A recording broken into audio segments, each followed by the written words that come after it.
Well, welcome back to the podcast, Ann. I'm glad to be here today. How about you? I am content to be here. Well, we're going to talk about contentment today and how it impacts our family and our finances. Contentment is much more than just being emotionally okay.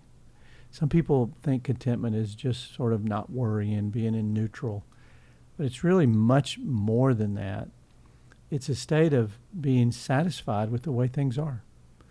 In other words, being able to say, nothing has to change for me to be okay.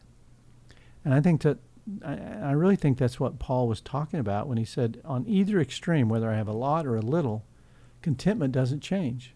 Contentment is unchanging, even though my circumstances may be changing.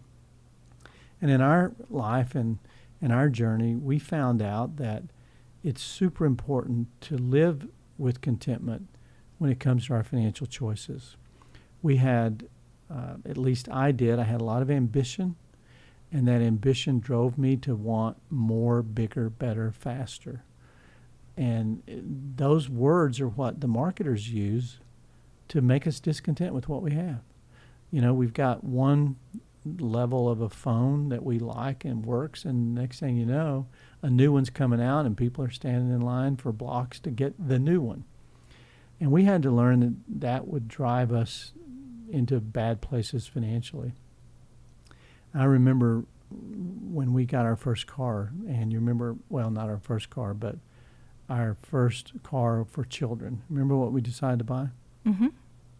That green Volvo, brand new. And what was our motivation, remember? Safety. Safety. They sold us on safety. It was supposedly the safest car on the road, so we went down and bought a brand new car payments and all. Mm-hmm. You know, the worst way to buy a car, but we wanted the safety. And that marketing to us worked. And so we bought our little green boxy Volvo, had it, and I remember, I think we paid for it twice. We paid for it the first time, and then with repairs to try to keep it running. It cost us almost twice the original price. But you and I decided we were going to go for a anniversary. And our anniversary is in December, and we were looking for a deal. I think you found a great deal. So, well, around Christmas, there are typically good deals at hotels, and we found one at the Mansion on Turtle Creek, which is a beautiful, beautiful hotel. I think it's one of the top-rated hotels in America. And there were only 12 guests that December in the hotel. We were one of those 12. Well, and the weather was bad. Well, Dallas had a rare snowstorm. Mm-hmm. So we couldn't afford to eat in the hotel. No. So we went to some local restaurant that was much cheaper. And before we could drive back, the snowstorm hit, and we were stranded.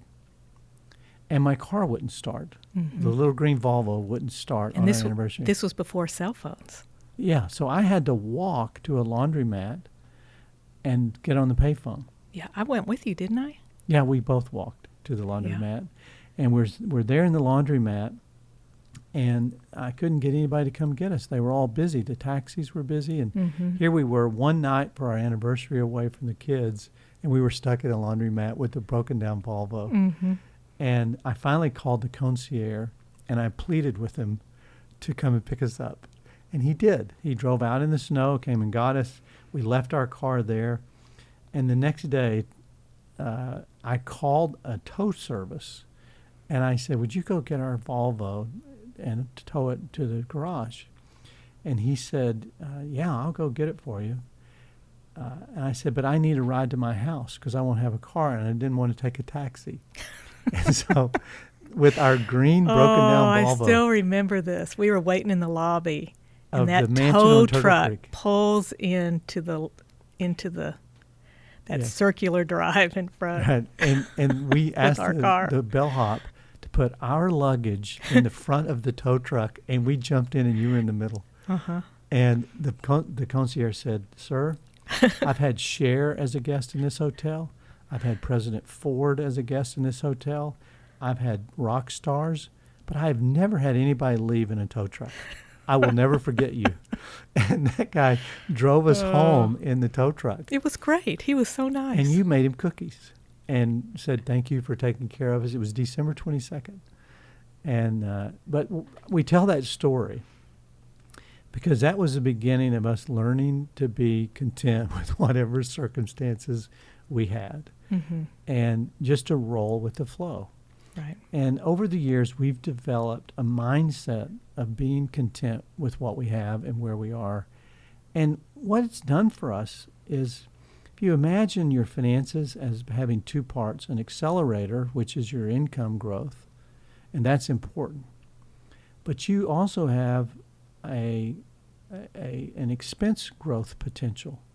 And what happens is so many people, as their income grows, their expenses grow. And so we needed to learn to tap the brakes on the expenses so that the expenses stop or pause or decline while our income increased.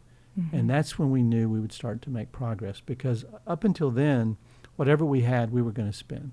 Well, yeah, we got to the point where there were no exceptions. Not for anniversaries, not for Christmas, birthdays. Yeah, and it wasn't just being frugal or becoming a minimalist. We had to say, okay, Lord, these are our circumstances. We've got to work through this.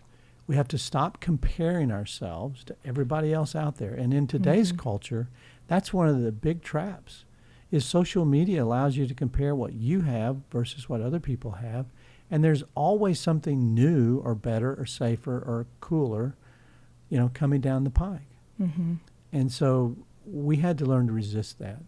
One of the simple ways that we've done it, and I don't know about you, Ann, but I notice this every time I go out to eat, not in a judgmental way, but you and I have a practice to save money by going out when we go out to eat. We just order water. Always. With lemon. Always. And that saves us $2 or $3 each every time we eat out. And how many years have we done that?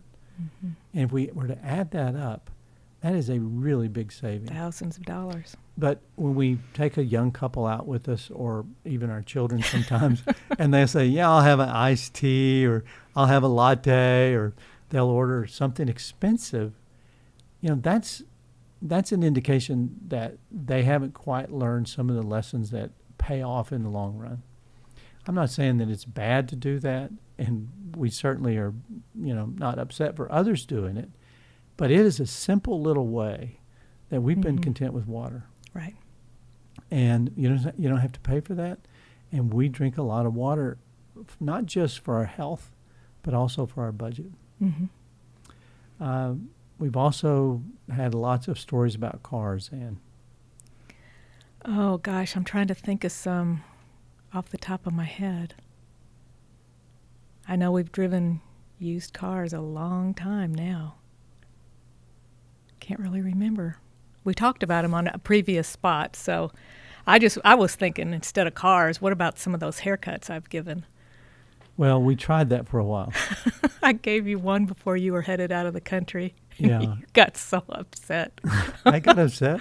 Yeah, you said, that's the last one you're going to give me. Yeah, I think I said I got two from you, the first and the last. But what happened is you gave me that haircut, and you were just being helpful because I couldn't. We were trying to save money, and you didn't have any experience at it. But I remember I went on that trip, and a person that was close to me said, Chuck, did you get a haircut? And I said, yeah, what do you think? And he said, I was going to tell you in the politest way I can that it sucks. Your hair looks horrible. Whoever cut it, don't let them do it again. And I said, okay, I was planning. I thought so. Thanks for telling me. I couldn't give you a bowl cut. That's what I was good at with the children.